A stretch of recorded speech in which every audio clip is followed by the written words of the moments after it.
За өдрийн мэнд өнөөдрийн бодлогоороо дараах бодлогыг тайлбарлаж бодож үзүүлье.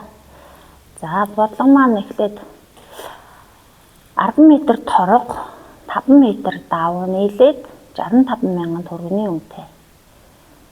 10 м торог 8 м давуу нийлээд 71 мянган төгрөгийн үнэтэй. 1 м торог 1 м давнаас хэдэн төгрөгөөр илүү вэ гэдгийг олох юм байна. За багш нь энэ дээр товчлоод өгсөн зүйл олох зүйлээ ингээд шууд тэмдэглэсэн байгаа. Хамгийн ихний алхам бол бодлого уншиж ойлгоно. Хоёрт нь өгсөн зүйл олох зүйлээ тэмдэглэн тийм ээ. За ингээд тэмдэглэсэн байгаа учраас энэ бодлогонд маань тооч бичиглийн арга илүү тохиромжтой учраас тооч бичиглэлээр ингээд тэмдэглэсэн. За 10 м торог 5 м давуу 65 мянга гэсэн. За 10 м торог 8 м давуу нийлээд 71 мянган төгрөг болно гэсэн. Эндээс юу болох вэ гэхлээр зөрүүтэй байгаа зүйл нь давуу байгаа учраас давууныхаа зөрүүг шууд ингээд гаргаад ирчихэж байна. За 3 м давуу илүү зөрүүтэй байна гэсэн үг. Үнийн дүн дээр болохоор 6 мянган төгрөгийн зөрүү гарч байна гэсэн үг. Тэгэхээр энэ хоёрыг хуваагаад тайлбарлахаар бодцохоор 6 мянгаыг 3-т хуваахлаар 1 м давуу ямар үнэтэй вэ гэдэг нь гараад ирчихнэ гэсэн үг. За энд бас мөн үнийн дүнгээсээ хасаад зөрүүг нь ингээ гаргаад ирсэн. За энд давуунаас давууг хасаад зөрүүг нь гаргаад ирсэн байна.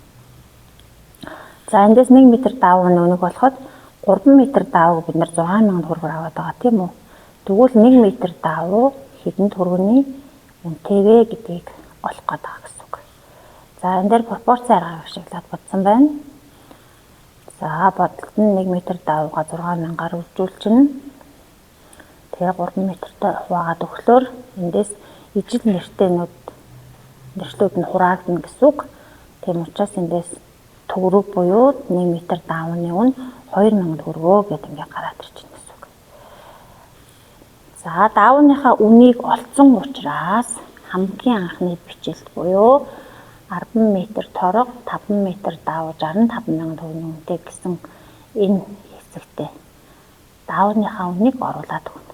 За тэгэхээр бодлолт нь юм гэдэг юм болох нь эндээс бид нар одоо мэдэгдэхгүй байгаа гишүүн нь энэ торгоны үн мэдэгдэхгүй байгаа тийм үү. За энийг тэгэхээр ерөнхийдөө x гэдгээр тэмдэглээ бас явчих болно. За багш нь болохоор яг энэ торгоныхоо хэмжээгээр нь тэмдэглээ бодлолтоо гүйцэтгэсэн байгаа. За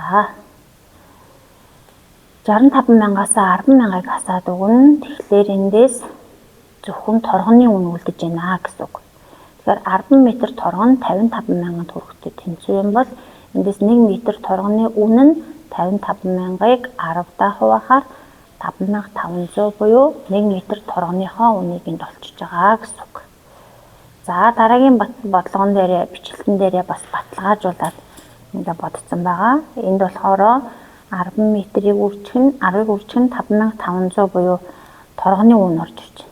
За энд 8-ыг үржих нь 2000 буюу давууны үн орж ирж байна. Энэ хоёр маань нийлээд 71 мянган төгрөг гарах ёстой гэсэн байгаа тийм ээ. За тийм учраас эндээс 55 мянга 16 мянга нийлээд 71 мянган төгрөг гарсан. Тэгэхээр бид нар торог болон давууныхаа үнийг зөв олсон байна гэсэн үг. За бодлогын маань олох зүйл нь торог давуунаас хэдэн төгрөгөөр илүү вэ гэдгийг олохын тулд 5500-аас 2000-ыг хасаад 3500 төгрөгөөр илүү гэж гарах нэ.